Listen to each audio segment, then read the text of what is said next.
Hello friends, welcome to the channel. मैं हूं शिवांश और आज की इस वीडियो में हम लोग वायरस के बारे में पढ़ने वाले हैं। बीएससी फर्स्ट सेमेस्टर बॉटनी का बहुत ज़्यादा इम्पोर्टेंट टॉपिक है। एग्ज़ाम में अगर आप ये लिख कर आते हैं तो आपका एक भी नंबर नहीं कटने वाला है, मैं ये गारंटी लेता हूँ। देखो, वायरस की अगर हम बात करें तो वायरस एक न्यूक्लियो प्रोटीन होता है। ठीक है, क्या होता है? वायरस एक न्यूक्लियो प्रोटीन है और इसको लिविंग और नॉन लिविंग के बीच में एक कनेक्टिव लिंक माना जाता है। कई लोग कहते हैं ये लिविंग है और कई लोग कहते हैं ये नॉन लिविंग है। ठीक है, जैसे कोरोना वायरस आया था, ठीक है, वो भी एक टाइप ऑफ वायरस है। ठीक है, इनकी इंफॉर्मेशन को केवल हम जान सकते हैं इनके बायोलॉजिकल बिहेवियर के द्वारा। ठीक है, अब अच्छा, यहाँ पे दो थ्योरीज निकल के आती हैं और ये दोनों थ्योरी आपको एग्जाम में लिख कर आनी है अगर नेचर ऑफ वायरस पे आपका एग्जाम में क्वेश्चन आता है। दो थ्योरी थी, एक थी ऑर्गेनिज्म थ्योरी और दूसरी है मॉलिक्यूलर थ्योरी। ठीक है, अब इन अलग अलग थ्योरी का मानना अलग अलग है, अलग अलग एक्सपेक्ट हैं। एक थ्योरी मानती है कि वायरस लिविंग थे और एक थ्योरी मानती है कि ये नॉन लिविंग थे। चलिए इनको डिस्कस करते हैं। पहली थ्योरी है ऑर्गेनिज्म थ्योरी। ठीक है, ये वायरस को लिविंग ऑब्जेक्ट कंसीडर करती है। ये मानती है कि वायरस जो है एक लिविंग ऑब्जेक्ट है। ठीक है, क्योंकि ये ग्रोथ और रिप्रोडक्शन करते हैं भाई, हमें भी पता है वायरस ग्रोथ होती है, इनमें रिप्रोडक्शन होता है।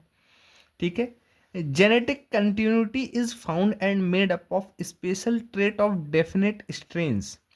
यानी कि इनके अंदर जेनेटिक कंटिन्यूटी पाई जाती है, ये रिप्रोड्यूस करते हैं और इनमें कुछ प्रकार के स्पेशल ट्रेट्स पाए जाते हैं जिनका अलग से एक स्ट्रेन होता है।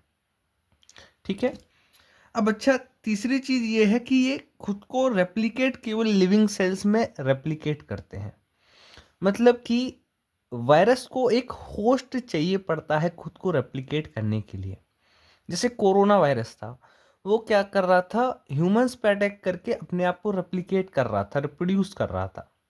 ठीक है, तो ये होस्ट स्पेसिफिक होते हैं। ठीक है, अब यहाँ पे दिया गया है सो स्पेसिफिसिटी टुवर्ड देयर वेक्टर। तो अपने अपने वेक्टर होस्ट के टुवर्ड ये स्पेसिफिसिटी बताते हैं। सॉरी, ये वर्ड थोड़ा लेने में क्या पता थोड़ी दिक्कत आई है, कोई दिक्कत नहीं। ठीक है, चलिए। Virus are sensitive toward acid base light and temperature. तो वायरस पे एसिड का इफेक्ट पड़ता है, बेस का भी इफेक्ट पड़ता है, लाइट और टेम्परेचर का भी इफेक्ट पड़ता है। तो ये थी ऑर्गेनिज्म थ्योरी। ठीक है, इसके हमने 6 पॉइंट डिस्कस कर लिए। अब हम बात करते हैं मॉलिक्यूलर थ्योरी के बारे में। अब अगर हम मॉलिक्यूलर थ्योरी की बात करें तो इसमें ये लोग कंसीडर कर रहे हैं वायरस को नॉन लिविंग थिंग। ठीक है, क्या डिस्कस कर रहे हैं? ये वायरस को नॉन लिविंग मान रहे हैं। ठीक है, क्योंकि इनके पास सेलुलर स्ट्रक्चर नहीं है, ये किसी भी स्ट्रक्चर में आ जाते हैं। उनके पास साइटोप्लाज्म भी नहीं है, न्यूक्लियस नहीं है, माइटोकॉन्ड्रिया नहीं है, प्लाज्मा मेम्ब्रेन भी नहीं है। तो ये नॉन लिविंग कंसीडर कर रहे थे।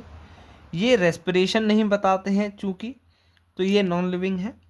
ठीक है, ये क्रिस्टल के फॉर्म में आइसोलेटेड होते हैं किसी भी इन्फेक्टेड प्लांट से। ठीक है, has the potential for infection even at extremely low temperature.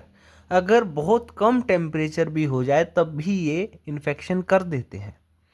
तो ये मॉलिक्यूलर थ्योरी कहती है। अब हम कुछ और पॉइंट डिस्कस करते हैं, जैसे कि वायरस लिविंग है या नॉन लिविंग है। तो इसका आंसर आता है कि ये बॉर्डर लाइन पे एग्जिस्ट करते हैं, लिविंग के और नॉन लिविंग के भी।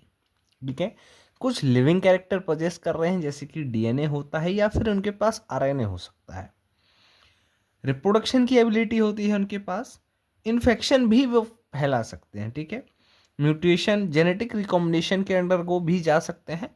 लेकिन कुछ नॉन लिविंग कैरेक्टर्स भी हैं जैसे कि नॉन सेलुलर है, रेस्पिरेशन नहीं कर सकता है, एक्सक्रीशन नहीं कर सकता है और ये क्रिस्टल के फॉर्म में प्रेजेंट होता है। तो ये नॉन लिविंग के कैरेक्टर्स हैं जनरली। तो यहाँ पर हमने वायरस के बारे में डिटेल में समझा है ना फ्रेंड्स। तो यहाँ पर आपको एग्ज़ाम में इतना ही लिख कर आना है। आप पॉइंट्स में लिखोगे तो आपको मार्क्स पूरे मिलते हैं। तो चैनल पर जो भी साथी नए हों तो सब्सक्राइब ज़रूर कर लीजिएगा, ताकि आप तक अपडेट्स और बढ़िया शानदार तरीके से कंटेंट पहुंचता रहे। बाकी इसके नोट्स हमारे यूट्यूब चैनल के टेलीग्राम लिंक आपको मिल जाएगी, वहां से जाके आप डाउनलोड कर सकते हैं। पूरी प्लेलिस्ट बनी रखी है फर्स्ट सेमेस्टर की, तो ज़रूर से चेकआउट कीजिए और अपना बढ़िया शानदार तरीके से पेपर देकर आइए। ठीक है, चलिए फ्रेंड्स, तो मिलते हैं नेक्स्ट वीडियो में। जब तक के लिए जय हिंद, जय भारत।